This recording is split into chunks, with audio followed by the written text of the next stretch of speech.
मेरी मां और बहनों से अपील कर रहा हूं, बुजुर्गों से अपील कर रहा हूं कि आप अपना वोट नहीं डाल रहे हैं, सिर्फ आप अपनी औलाद के मुस्तकबिल का भी वोट डाल रहे हैं। मेरे बुजुर्गों, मेरी मां और बहनों, याद रखो, जब आप वोट डालने जाएंगे तो सिर्फ आपका वोट नहीं, ये मासूम बच्चों के मुस्तकबिल का वोट डाल रहे हैं आप। मिलत टाइम्स में आपका स्वागत है। बिहार विधानसभा चुनाव में ऑल इंडिया मजलिस-ए इत्तेहादुल मुस्लिमीन के 5 सीट जीतने के बाद लगातार AIMIM के प्रमुख असदुद्दीन ओवैसी पर इल्ज़ाम लग रहा है कि वो बीजेपी के कहने पर चुनाव लड़ते हैं। बिहार में बीजेपी के कहने पर उन्होंने चुनाव लड़ा और बीजेपी को फ़ायदा पहुंचाया। अब इसकी क्या हकीकत है, आइए आज जानने की कोशिश करते हैं। द प्रिंट ने शिवम बिज का एक आर्टिकल छापा है, उस आर्टिकल के ज़रिए हम इसे जानने की कोशिश करेंगे। बीजेपी ना ही ओवैसी को पसंद करती है और ना ही उसे ओवैसी की ज़रूरत है। बीजेपी का मकसद मुसलमानों के वजूद को मंजर आम से गायब कर देना है और ओवैसी इस प्रोजेक्ट की राह में एक चैलेंज है। अक्सर ऐसा कहा जाता है कि बीजेपी इंतखाबात जीतने के लिए हर वो चीज़ जिसकी उसे ज़रूरत होती है कर लेती है, लेकिन एक चीज़ जो वो नहीं करती, और ख़ास तौर से मोदी और शाह वाली बीजेपी, वो ये कि बीजेपी मुसलमानों को शायद ही कभी टिकट देती है, चाहे उसकी कीमत मुस्लिम अक्सरियती सीटों से ही क्यों ना चुकाना पड़े। बीजेपी का मकसद सिर्फ सीटें जीतना होता तो वो खुशी खुशी मुसलमानों को टिकट देती। टिकट की तकसीम में मुसलमानों की कुछ नुमाइंदगी देकर बीजेपी शायद मध्य प्रदेश, कर्नाटक, दिल्ली और राजस्थान के रियासती इंतखाबात को जीत सकती थी। इंतखाबात की जीत पर इजारादारी रखने वाली पार्टी से जुड़ने के लिए आपको बहुत से ख्वाहिशमंद मुसलमान मिल जाएंगे। दूसरी बहुत सी कम्युनिटी की तरह मुस्लिम भी अहले इक़्तिदार के साथ रहने को कोई मसला नहीं मानते हैं। ये बीजेपी ही है जो मुसलमानों की ख्वाहिशात पर तवज्जो नहीं देती, क्योंकि बीजेपी नज़रिया जैसी चीज़ों को इंतखाबात जीतने से ज़्यादा वैल्यू देती है। 2014 के बाद तो ये पहले से कहीं ज़्यादा साफ हो गया है कि बीजेपी का नज़रियाती मकसद मुसलमानों को पसमानदगी के उस नुक्ते पर ले आना है कि वो मंजर से बिल्कुल ही गायब हो जाएं। उनके नज़रिए के एतबार से मुसलमानों को खामोश और घरों में कैद रहना चाहिए। मुसलमानों को MLA, MP, मिनिस्टर और लीडर नहीं बनना चाहिए। मुसलमानों को आवाज़ बुलंद नहीं करनी चाहिए और उनके मुतालबात नहीं सुने जाने चाहिए। शहरियत तरमीम बिल मुखालिफ मुजाहिरों में 1 या 2 सड़क जाम कर देना कौन सा बड़ा मामला था कि दिल्ली में फसादात भड़क गए। शुमाली दिल्ली में एक ऐसे रोड को जिसे कोई भी सच में मुसाफिरों के लिए मसला नहीं मानता था, ब्लॉक कर देना कौन सा बड़ा मामला था।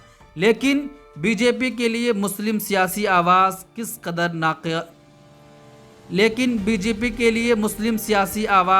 कदर नाकाबिले कबूल थी। बीजेपी ओवैसी को पसंद नहीं करती है। ये कहना बिल्कुल मजाक है कि बीजेपी ओवैसी को सियासत के इर्द गिर्द रहने को पसंद करती है। बीजेपी दाढ़ी और टोपी वाले मुस्लिम को पसंद नहीं करती। मेरी समझ ये है कि बीजेपी पार्लियामेंट में खड़े होने वाले एक मुस्लिम को पसंद नहीं करती है, और वो पहली सफ में एक हिंदू राष्ट्र के पार्लियामेंट में मुसलमानों की मौजूदगी को क्यों पसंद करेगी। बिहार की सियासी तारीख में ऐसा पहली बार हुआ है कि हस्ब इक़्तिदार में एक भी मुस्लिम MLA नहीं है।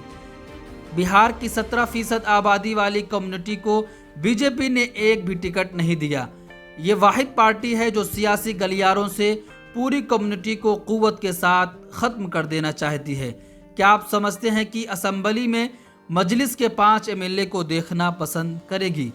5 सीटों पर मजलिस की जीत के बाद वही आम सी बहस शुरू हो गई है कि ओवैसी के उरूज को जिस तरह से बीजेपी चाह रही है वही हो रहा है कि मुस्लिम पार्टी को उसी तरह वोट दें जैसे हिंदू पार्टी को वोट देते हैं। बीजेपी के एजेंडे की ये एक गलत तर्जुमानी है। बीजेपी और RSS ने सेकुलर जमातों को मुस्लिम वोटों के तय शर्मिंदा कर दिया है, और ऐसा हिंदुस्तानी सियासत और अवामी ज़िंदगी में मुस्लिम कम्युनिटी की आवाज़ को खामोश कराकर किया जा रहा है। इसलिए अब अगर मजलिस और ओवैसी के ज़रिए मुसलमानों को एक सियासी क़ुव्वत हासिल हो रही है तो اس سے بی جے پی کا مقصد پورا نہیں ہوتا ہے، بلکہ اس کے بجائے بی جے پی تو چاہتی ہے کہ مسلمانوں کا مطلق کوئی ووٹ ہی نہ ہو، اور وہ دھیرے دھیرے یہ مقصد ترتیب وار N P R, N R C اور سی اے اے جیسے قوانین سے حاصل کیا جا سکتا ہے۔ یہ وہ قوانین ہیں جو بہت سارے مسلمانوں کو شہریت سے محروم کر سکتے ہیں۔ بی جے پی کو اویسی کی ضرورت نہیں ہے۔ پولرائزیشن کے لیے بی جے پی کو اویسی کی ضرورت نہیں ہے، کیونکہ بی جے پی نے بہرحال پولرائزیشن گیم کی منزل کو طے کر لیا ہے اور اس میں اسے اویسی کی ضرورت نہیں ہے۔ مثال کے طور پر مسلمانوں کے خلاف اس جھوٹی خبر کو ہی لے لیجئے کہ جب پال گنج میں سادھوؤں کی موب لنچنگ کر دی گئی تھی تو اس کے فوراً بعد مسلمانوں پر اس کا الزام لگا دیا گیا تھا، حالانکہ اس میں کوئی بھی فرقہ وارانہ پہلو نہیں تھا۔ اگر اویسی کے آئینی نیشنلزم کا اظہار تھوڑا بھی بی جے پی لیڈران اور ان کے حمایتیوں کی راہ میں آتا ہے، تب مسلمانوں پر ہندوؤں سے نفرت، پاکستان پرست اور گائے ذبح کرنے جیسی چیزوں کا الزام لگا دیا جاتا ہے۔ یہاں ایک بڑی غلط فہمی ہے کہ ہندو رائے دہندگان صرف مذہب کی بنیاد پر ووٹ کرتا ہے۔ اگر مذہبی شناخت کافی ہوتی تو وزیر اعظم مودی کو خود انحصار ہندوستان یعنی آتم نربھر اور اس جیسے دوسرے جدید نعرے بیچنے کی ضرورت نہیں پڑتی۔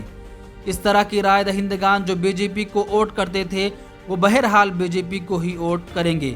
اویسی کی موجودگی اور عدم موجودگی ہندوتوا ذہنیت کے حامل رائے دہندگان کو بی جے پی کے تئیں متاثر نہیں کرے گا۔ اویسی کی ضرورت کسے ہے؟ اگر اویسی کی کسی کو ضرورت ہے تو وہ مسلمان ہیں۔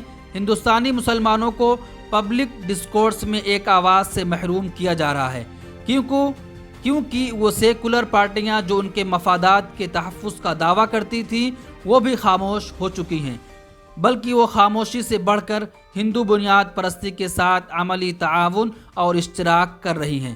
اگر آپ اروند کیجریوال، کمل ناتھ اور پرینکا گاندھی کی حالیہ سرگرمیوں کو دیکھیں گے تو یہ صاف نظر آئے گا۔ ایسے وقت میں اویسی ہندوستانی سیاست میں اچھائی کے لیے ایک طاقت ہیں۔ وہ کوئی وزیر اعلیٰ یا وزیر اعظم نہیں بننے جا رہے ہیں، اور وہ یہ جانتے بھی ہیں انہیں جو کچھ حاصل ہوگا وہ یہ ہوگا کہ وہ مسلم ووٹوں کی خاطر کچھ مقابلے پیدا کر دیں گے جو سیکولر پارٹیوں کو اس بات کے اعتراف پر مجبور کریں گے کہ ہاں، ہندوستان میں مسلمان ہیں اور ان کے ساتھ تمام سیاسی پارٹیوں کے ذریعے اسی عزت کا معاملہ کیا جانا چاہیے جو دوسرے ووٹروں کے ساتھ کیا جاتا ہے۔ مترجم احمد الحریری، دی پرنٹ۔